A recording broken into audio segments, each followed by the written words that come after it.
The Play Absolutely podcast with Dr. Sue Jennings and Dr. Andy Hickson. Hello and welcome to another edition of the Play Absolutely podcast. My name's Hello there. Andy. Hi Sue, how are you doing? Yes, fine today. It's been a difficult week, but things are changing again. A difficult week. What's One way and happened? another. Well, we've had flooding here in Somerset, very serious Okay. flooding, and Wow. several roads have been cut off, and people haven't been able to actually even get out of their locality. It's gone down a bit now, but they're holding their breath that it might happen again.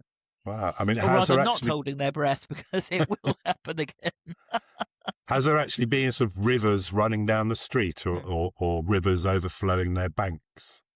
Well, of course, we've got the Somerset levels here. Okay. And And what there does was that mean, the talk Somerset recently levels? that they would stop building the flood wall at Bristol. Right. Now, if they did stop building it, then the levels would be completely flooded again, and Oh. Glastonbury would become an island. So whether or not that's going to happen, nevertheless, the fields, these very flat fields that stretch right across Somerset, are sodden and underwater. Wow. So it's not good. I think historically, from memory, is that the Glastonbury levels and a lot of the area around Somerset and North Somerset is what's called reclaimed land. So it actually used to be sort of what do you call it, floodplains, right? Yes. And they've reclaimed it, but obviously because they were floodplains, they're very susceptible for flooding, and being flat, just a little rise in the sea level is just going to wash the sea and the rain and stuff. Well, right in. historically, I mean, Glastonbury Tor, the hill we have, used to be the place where you buried corpses. So it was the island of the dead, and corpses would be taken in a ferry across to Really? be buried on the Tor, yes. The Which island is of the why dead. people say don't dig too deeply on the Tor, because you never know Wow. what you might come across. Gosh. Hmm. Wow. Yeah, no, I So didn't know that. perhaps we're reverting to a more marine style of life. Well, yeah, I mean, before I moved to Wales, of course, I was based in North Somerset, and parts of North Somerset had tsunamis about 100 years ago, and I know water reached right up to parts of Weston-super-Mare, and there were islands similar to the Glastonbury Tor, where, yeah, you had to take a boat. Yeah. Indeed. So, what playful things have you got up to this past week? Well, I'm trying to finish a playful book. In fact, I'm trying to finish 2 playful books. Trouble is, I never do things singly, and then it all builds up. Drama games for children with muddles and struggles. Muddles and struggles. It sounded less clinical than some of the titles, like games for special needs children. Right. So the publisher and I decided to have a more playful title, even. I like it. So I'm hoping that'll be published at the end of the year. But I'm also writing a book about neurodramatic play and infant mental health, starting right at the beginning with pregnancy in the first 2 or 3 years. Okay. So, I mean, we've talked about neurodramatic play, NDP, and some of the principles of NDP, like storytelling we talked about in the last podcast, being important even before birth. Do you think that's true of mental health as well? I mean, is it possible to look at the mental health of newborn babies, or even, unborn babies? Absolutely. unborn babies? Very much so. How is that? How can that be? Well, I think we could be more proactive. When women go for their antenatal checkup, Right. that could also include not just the physical checkup and the milestones and is the baby growing as it should be, but helping mothers to think about storytelling during pregnancy, actually talking to their unborn child, sharing secrets, doing very gentle massage on the tummy. Right. Not manipulative massage, just gentle stroking. Okay. But many women rock Mm-hmm. without realizing they're rocking. What does And that do? well, that's very soothing for the baby, isn't it? To have Okay. that therapeutic touch and the rocking movement. And I've observed a lot of women who are not pregnant will sometimes have a cushion on their tummy and, Mm. and rock and not realize they're doing it, Okay. It's an which is innate thing, interesting. do you think, to rock? Well, what happened to rocking chairs and rocking cradles? It's At one true. time, every home would have them, Mm-hmm. but they're the exception these days. Well, I think they were there for a purpose. They were soothing. I mean, it's not just older people, is it, that sit and enjoy a rocking chair? I know when we've had them in the past, I haven't currently got one actually, so probably think about getting one. The children have loved sitting in rocking chairs and rocking, Mm. and similar to sort of playground equipment for children. You go into a playground and there are things that will do a rocking motion. Well, even the swing Yeah, even the is swing. essentially a rocking notion, isn't it? But I mean, not only rocking chairs for older people, but rocking cradles for babies. If the baby's Mm. cradle is by your bed at night and baby wakes up, you only have to put a hand out to gently rock it. Mm-hmm. And usually that will soothe the baby back to sleep again. Do you remember when we were living with the Temiars, that one of the things that practically all babies had was, it wasn't a rocking thing, but it was a sort of a contraption suspended by a spring, and there was a piece of material attached to the Yes, spring. You'd usually put a the sarong. baby in it. Yeah. And you could, quite like what you said, you could sort of just gently bounce it, and it would bounce for ages, and a bit like a rocking motion, I suppose. You never see that. I never saw that in the UK. Mm-hmm.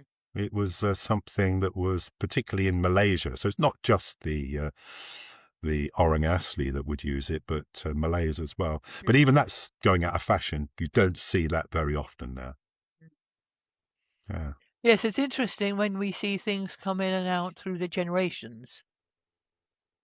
I think, Generations. particularly now, when you've got Okay. such an increase of technology, new things and new models and new versions coming out Mm. all the time. I can't keep up with them. Well, that is interesting. I think that is a nice little link into something we wanted to talk about, which we'll call for now intergenerational play. So I'm thinking play with different generations, so older people, younger people, and what benefits intergenerational play could bring. I'm thinking specifically care homes. Initially, I mean, you've probably got a lot more ideas, but in care homes, there was a thing for a while. I haven't heard much happening recently, but there was a thing where a care home might pair with a local school and have some of the younger people, the younger pupils, particularly primary schools, I think, would go and visit a care home and do some activities with the residents there. And it was talked about as being, sort of something where older people could be learning something from the younger people, and the younger people could be learning something from the older people as well. So intergenerational play, I think that's a great thing. And I don't know why we don't hear or see more of that happening. And like what you mentioned, technology is a prime example, isn't it? Just imagine you playing a game with, I don't know, sort of a 10-year-old or a young teenager, what they could bring in terms of helping you learn about technology and what you could bring in terms of, helping them learn about, other forms of play, maybe that they've forgotten about, or never even, no, not forgotten about, but never even being involved in. What are your thoughts on that, Sue? I mean, I remember very clearly as a small child that one of the exciting things at my grandmother's house was her button box. And it was like a big cake tin. Right. And got spare buttons and beads and a broken necklace and buckles. I mean, you don't see buckles anymore, do you? No. Lots of things like that, and the fun to have sorting it out and finding things that matched and so on. It was like a treasure trove, a I was just discovery. going to say that treasure chest, yeah. And I remember that as I'm talking about a 5-year-old at the moment. When I was Right. 5 years old, we went to my grandmother's cottage, and Hmm. it was always, "Can we play with your button box?" And it would keep me happy for while the grown-ups got on with their talking, it would keep me busy. But that is sort of giving something to a young person and maybe not get on with it while we do some proper stuff. I'm thinking more about where we deliberately get older people and younger people together so that they can play together. We don't see much of that. I mean, maybe there's sort of safeguarding issues and so on that we need to think about now, but there's so much benefit, I believe, in older people being able to play with younger people, both learning from each other. I mean, you would see that in traditional extended families, which we don't have, unfortunately, anymore. So, why can't we promote it in care home environments, for example, where we can bring younger people in to play with some older people, but in, not just for sort of therapeutic ideas or well-being, but actually have proper meaningful games where they're both having fun. So it's not about just keeping old granddad who's maybe going, suffering a bit of dementia and so on, just keeping him busy for a little while, but actually finding ways that they can both play and both enjoy the play. So, the older person taking on real roles, giving them agency and so on, something where they've both got the opportunity to win. I mean, part of playing a game is about winning and losing, but yeah, I don't know, rambling a bit there. Yes. I mean, I mean, it brings back a wonderful memory when I took a class of 13, 14-year-olds into right. a care home. And the question that they were going to pose the one of the residents, because they worked in pairs, 2 young people to 1 older person, was "when you were young?" question mark. Okay. And the fascinating thing that the older people were talking about was how they could never date on their own. They had to have a chaperone. Right. And this was amazing for the teenagers. They hadn't heard of what a chaperone was before. And they said, "What you mean? Somebody was spying on you all the time?"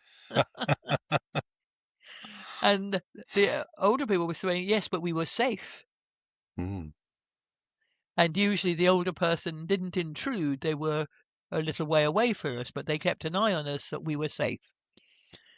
And that led to such a rich sharing because the young people were then saying how, no, they just tell their mum where they were and off they'd go. And there was some surprise from the older people that they were allowed out without too many rules and regulations and so on. So that was a very fruitful discussion. And we role played it a little bit, what it felt like and so on. But isn't that something that's we've kind of talked about it before, not in terms of intergenerational play, but play is something for children. It's not something for adults. And I think maybe when you're getting older and older, and when you're in your real sort of old age, and maybe mobility and your mental faculties aren't what they were when you were younger, people say, well, they don't want to be playing. Maybe they'll listen to a bit of music, what have you. Why can't we find real games that older people would enjoy playing. Why can't they enjoy playing just as much Exactly. as children? Not just older people and children, but throughout. What is it about play and games Well, that? it comes into this let's be serious, stop playing about category, doesn't it?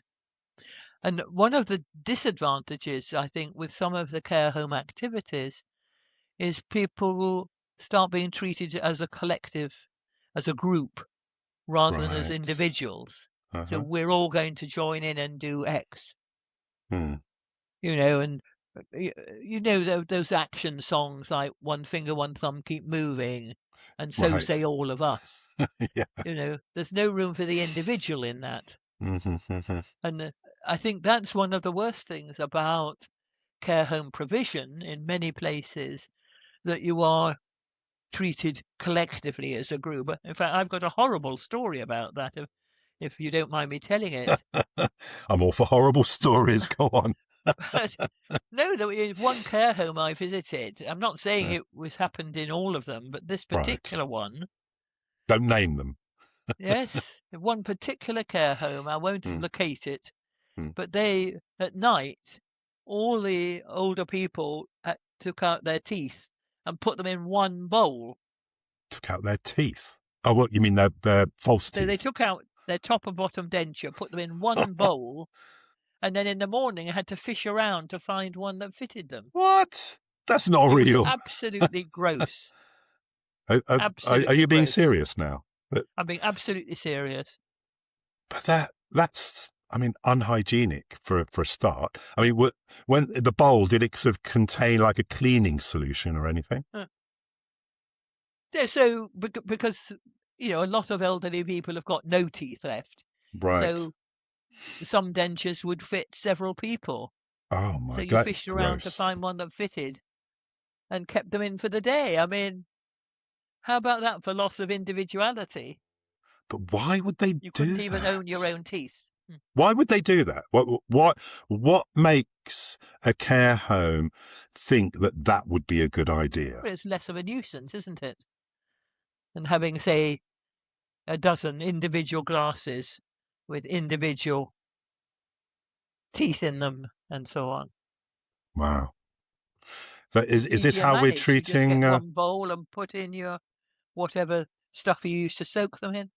you think that happens now? I mean, is this? I I hope mean, it we talk. doesn't happen now.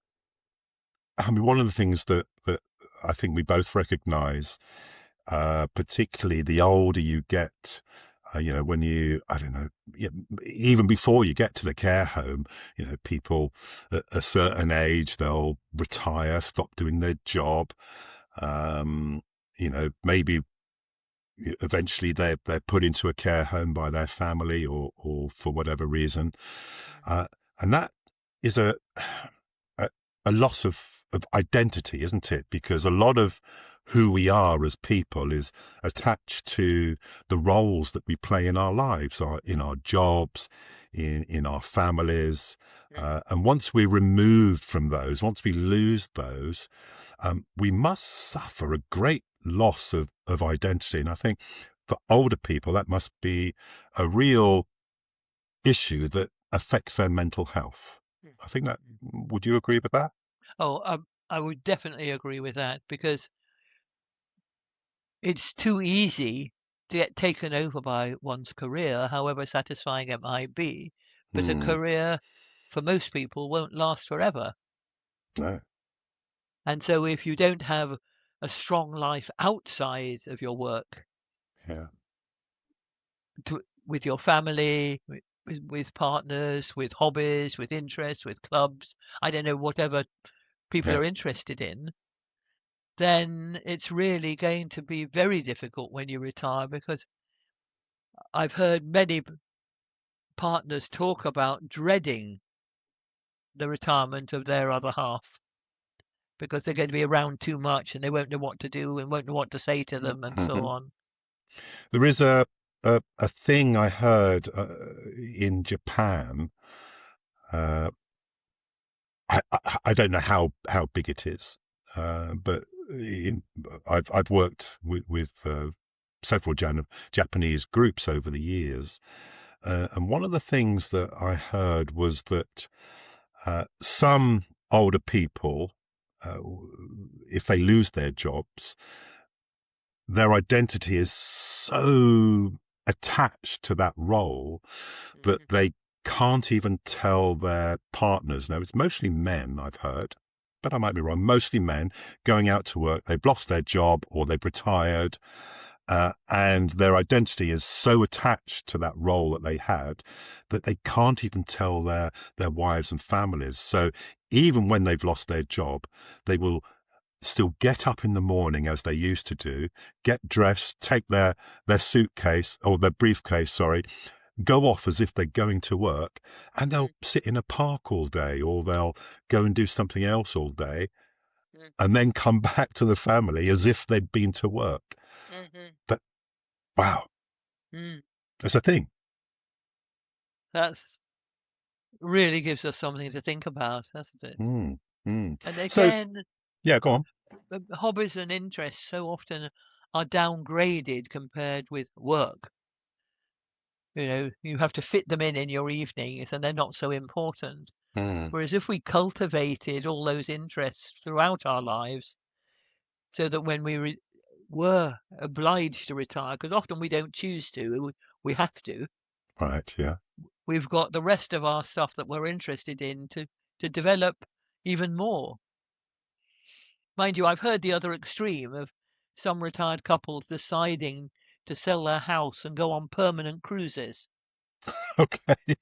And they go from one cruise ship to another. That sounds like a nightmare. I hate cruises, but maybe some people love it. Have you ever been on a cruise? No. No. No, cruises aren't for me. No. Being I have been on water with no sight of land, to me, is the ultimate terror.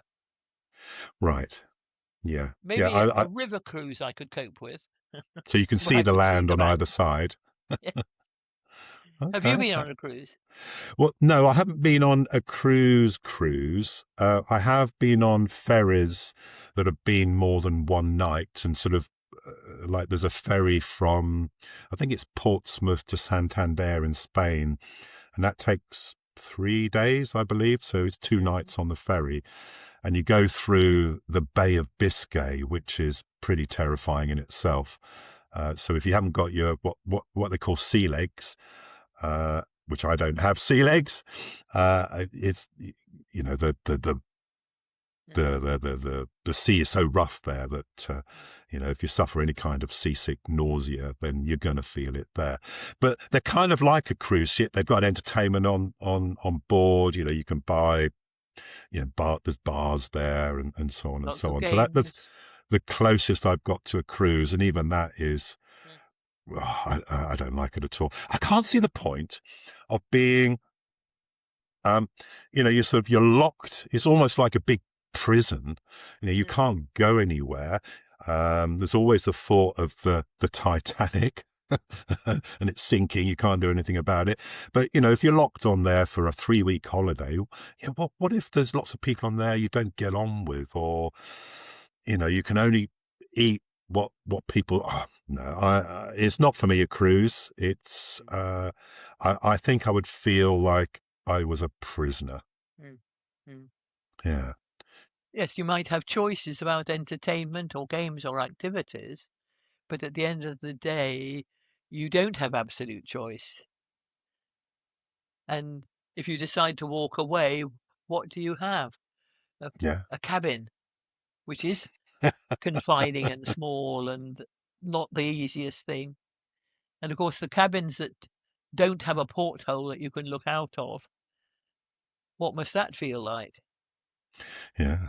Well, it's like a hotel without windows.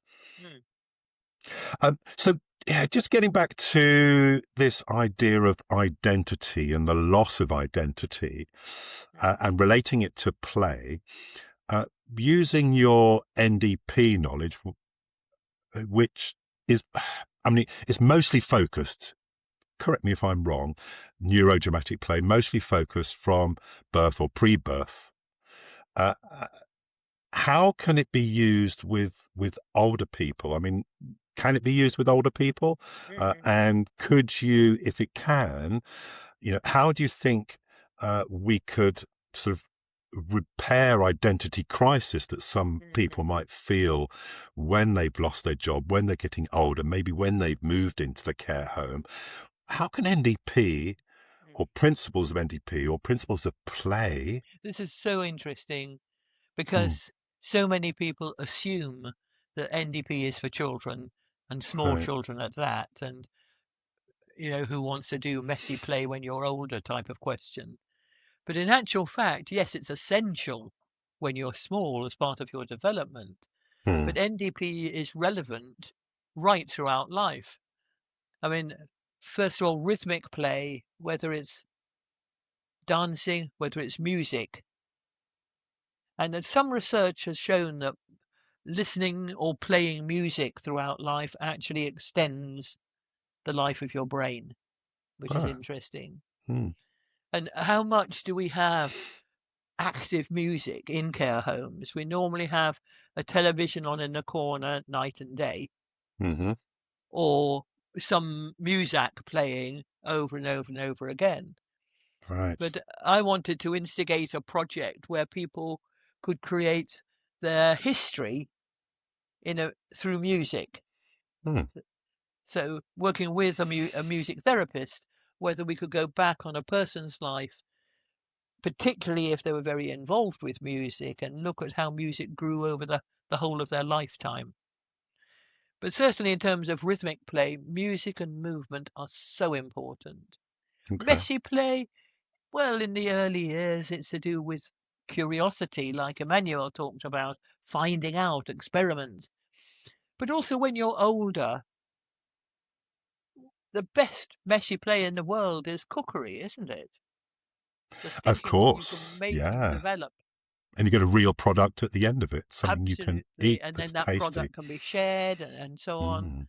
I think cooking is such an important activity. And there are some very simple recipes if people were very frail. You can make uncooked cake with crushed biscuits and things like that. And there's a satisfaction of creating something out of the messy play. One of our phrases is from mess to form. Yeah. And cooking is a prime example of that. So cookery activity, rather than waiting to be served up meals every 3 hours or so, is But that important. cookery as an activity or as part of the curriculum, I'm not sure that it's a thing now, particularly in state-funded schools. I do remember when I was going to school that we had lessons called home economics, where we just if you could adjust your microphone just down slightly. Yeah, I think that's better. Yeah. So home economics, learning how to cook. I'm not sure that it's a thing as much as it used to be in schools now. It's not taught so much. And when it is taught, I've heard that, children need to bring in, sort of things that are half made already. So they're not doing real cooking. Not real cooking from scratch. I mean, my shock when my neighbour's child one day came round and said, I've got to take a cake mix to school tomorrow. Have you got one? A cake mix. And they had to, I saw the list and it was a cake mix and gave some examples. And it was a bottle of bitter lemonade. And that was supposed to be served up for them to eat. I mean, that's very, very shocking. We know all these pre-mixes have got all the additives in the world anyway. Of course, yeah. And they don't truly teach where something comes from. No. Which ends up with children believing that milk comes from a shop, not from a cow. I mean. And also some ingredients that are so basic, but they still come in packaged form. So Yorkshire puddings, for example, you buy a Yorkshire pudding mix, which essentially is flour. I mean, learning, I think, teaching children how to cook from using the raw ingredients, I think is so important. You know, even you know, like an onion, for example. You know, how to peel an onion, how to cut an onion, how to prepare an onion ready for your cooking is important. So yeah, home economics, I think, is something that should be part of the curriculum. It's again, it's a life skill, and I think there's so many life skills now that used to be taught in school that prepared you for life, things that you could actually use, skills that you could actually use in life, you know, communication skills, moving cooking it back skills. to the care home again. Yeah. A friend of a friend baked a beautiful homemade cake to take to her mother, who was in a care home, and the staff wouldn't let her give it, and said, no, you can go to the supermarket and buy a cake and bring it in, but it'll be wrapped, but you can't use a cake you've made at home. Again, exactly. How about that for institutional approaches to things? Well, it sounds like a power trip to me. You know, I'm in my almost rant mode here. You know, how dare they? Why can't a relative make something for their grandparent at home, and exactly. and the care home insist that they no. A shop bought cake that was going to be allowed.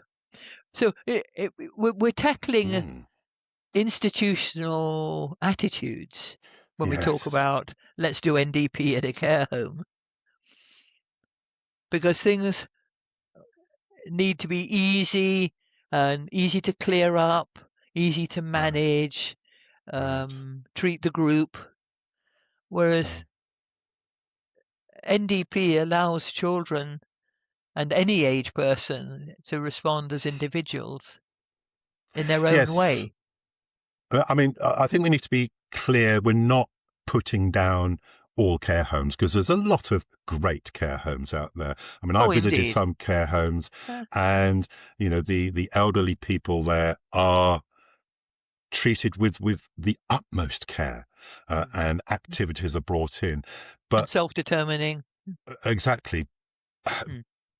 But from anecdotal evidence that people have talked to me, and I know there's a lot of people I know that have talked about trying to find a care home for their elderly relative and so on, and to find a decent one, you're paying so much money. You know, you try and go into a state-run care home, which I think where a lot of the issues maybe are, in terms of a lack of funding. So, you know, you can't bring in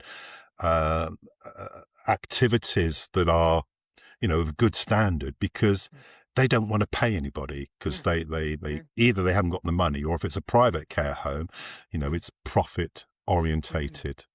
So, you know, if they're bringing in NDP specialists or drama therapists, or if they want to try and team up with a local school and so on, it's money, isn't it? So even if you're teaming up with a local school and you're not paying the students, you've still got to think about transportation and resources and equipment, health and so on. Safety. And they don't want to pay that, because if you're state run, you haven't been given the funding for those kinds of activities. And if you're private, and it's your pricey focus anyway. is profit, you don't want to spend out on that, because that cuts into your profit margin. No, it's a very difficult situation that needs re-examining really from the grassroots. But you see, going back to my theme of cookery for older people, it's not even just messy play and the act of making something that gets at the whole thing of storytelling. I remember when my mother cooked or made, or the favourite dish in our family was, and so on. You know, such a basic thing as cooking and food preparation is like an introduction to a whole world of a person and their identity. Absolutely. And also we've got sort of one of the reasons I think that some older people are in a care home is because their mental faculties maybe aren't what they were. Maybe they're forgetting things. Maybe they're suffering with certain dementias, Alzheimer's, and so on.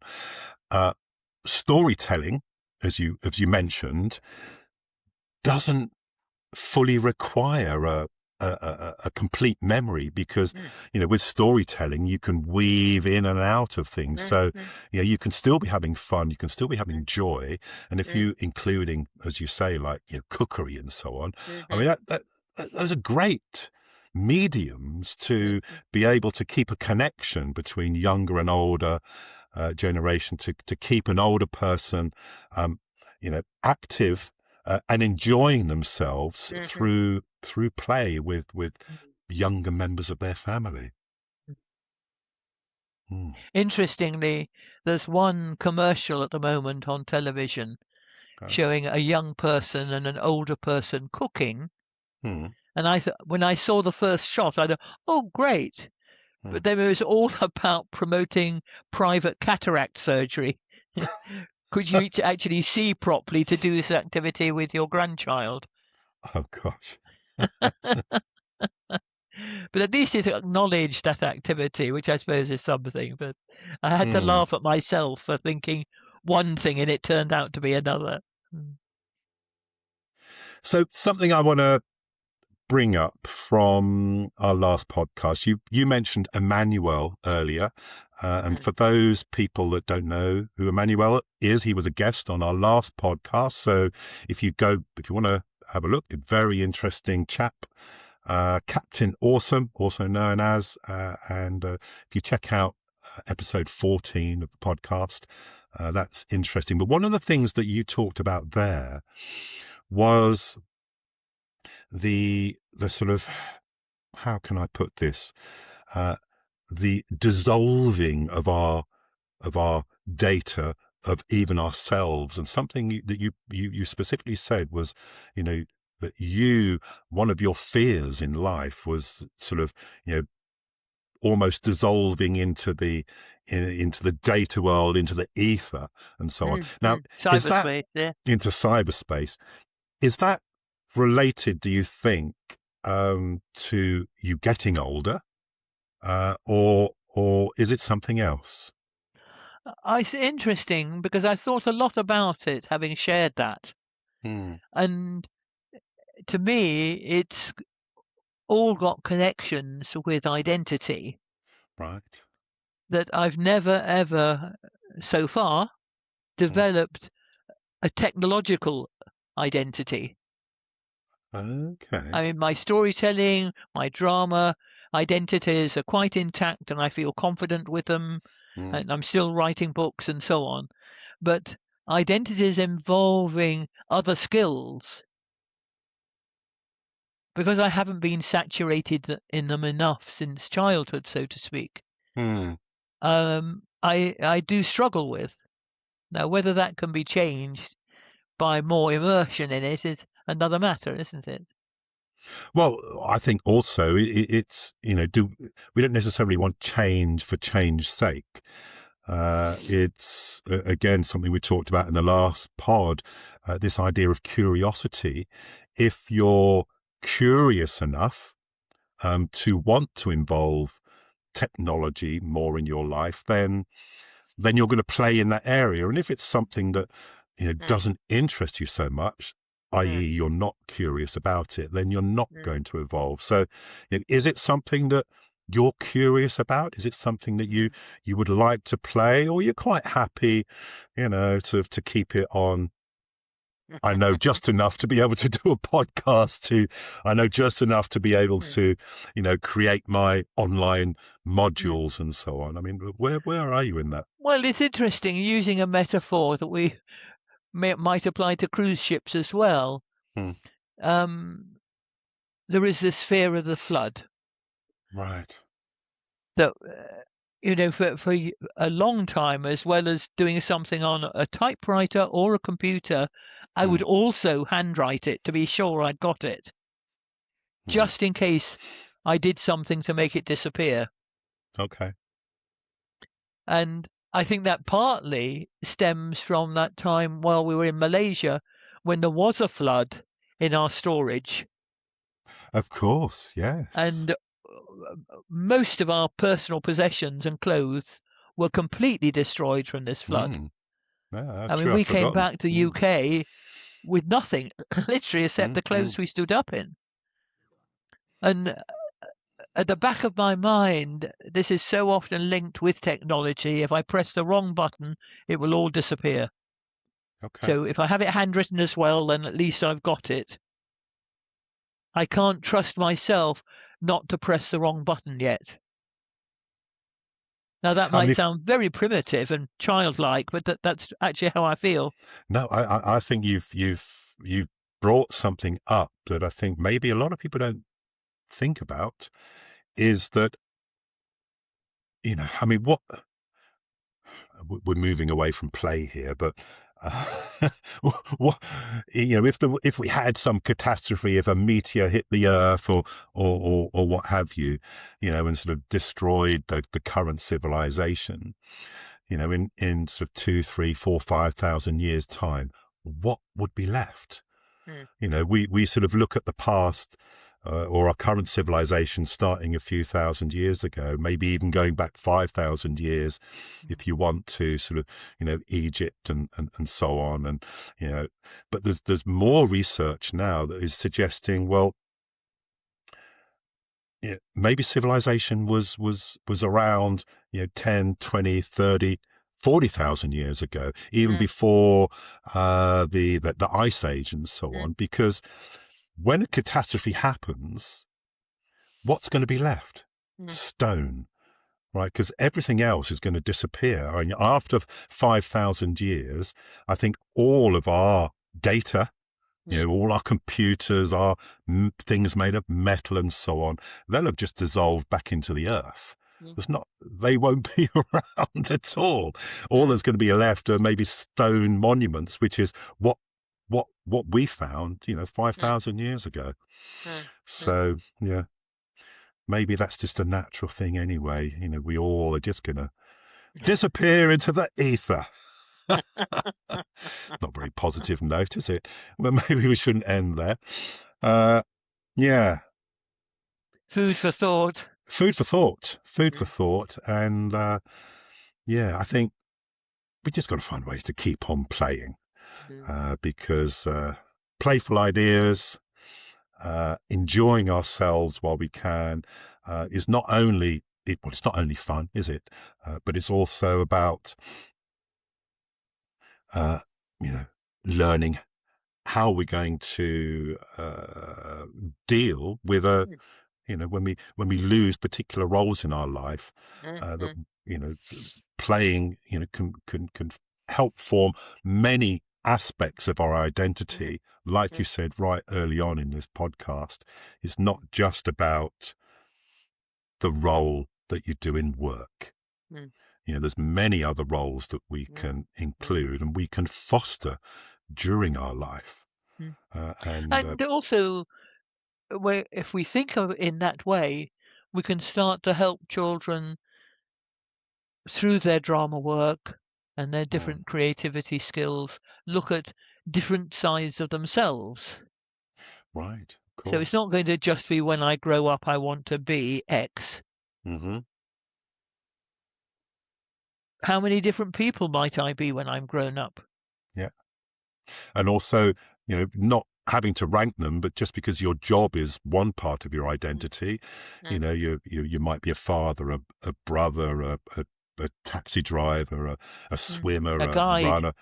Exactly. There's so many other aspects that. But it's interesting that children usually in school are made to focus on when I grow up, I'm going to be. What will you be when you grow up? As if it's only one thing. Okay, well, can I just give a light-hearted example of that before we finish? Yeah, please do. because a drama teacher friend of mine was playing that game with 8-year-olds, Okay. and they had to sit in a circle, and there was a chair in the middle.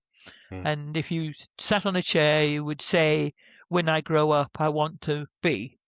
And this Right. boy sat on the chair and said, "When I grow up, I want to be a plumber." Okay. And somebody said, putting a hand up to ask a question, "How many plums are you going to pick every day?" And the teacher was wonderful. She said, "All right, just wait a minute, Johnny. Are you going to be the sort of plumber that mends pipes? Or are you going to be the sort of plumber that picks plums?" And Nice. I did admire her for that the child just wasn't shamed or told, "Don't be silly." Her answer was validated, but even so, the exercise was corrected. Yeah. And that's a Great. skill, and that's A something great I bit of wish teaching. people would have. Brilliant. Well, we are coming towards the end. Let's do something that we try to do at the end of all of our podcasts. Suggest an activity, a playful activity that people might be able to do if they're suffering the blues, feeling a bit down, just something to brighten up their lives, maybe make them feel a little bit better about themselves or their situation. So have you got anything for us today, Sue? Well, earlier on, I mentioned how important music was in our lives and how we can forget about it sometimes. To remember the music you loved as a child and to find a way to listen to it again. And maybe it's not as special as it was when you were little, but it will remind you to discover some music that is lovely. Because I think when we see people always with headphones on, sometimes music is used to block out the world. Right. So maybe think about music as something that's sort of going to enhance your world. That would be a very playful thing to do. Yes. Yeah, I'm thinking when we do bring our music though into the open world, it can upset some people. Again, it just reminded me, I know we're coming to the end, but that story just reminded me of an incident in Japan that I had. I was on a train and I was wearing headphones and I was listening to some music. And I didn't think anything of it.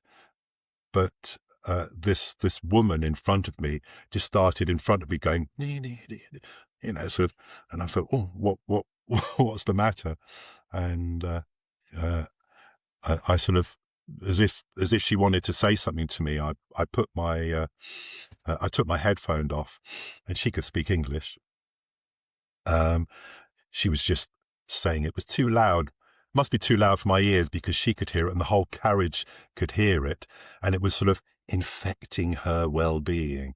And in a very polite way, wanted me to turn down my music, even though I was wearing headphones. So, I mean, that there are many things I think that we can do to take us out of a negative thought cycle. Music is one. I think that's a great idea that you suggested. One idea that I do occasionally is, again, it can be music or musical, and that's tapping. So, if I'm feeling nervous, for example, or anxious about something, sometimes I just use my fingers. So it's not infecting anybody else. Nobody else knows what I'm doing, but I just might, maybe on my wrist or my pulse, I'll just do some tapping with my fingers. And that tends to sort of take me away from the anxious thoughts and helps me calm down a little bit. So a little bit of tapping on yourself, other people can't hear it, but you can feel it, and you can feel the vibrations through your body as Yes. well. It is a calming technique that I've learned to use sometimes. Okay, so Great. anything else you want to say before we finish today? Keep playing. Keep playing. And please, if you've enjoyed this episode, like always, can you give us a like and subscribe to the channel? It really helps the algorithm, helps us build up our content, and keeps us noticed, keeps our videos being shown. So please like and subscribe. Okay, until next time, we'll say goodbye. Bye. See ya.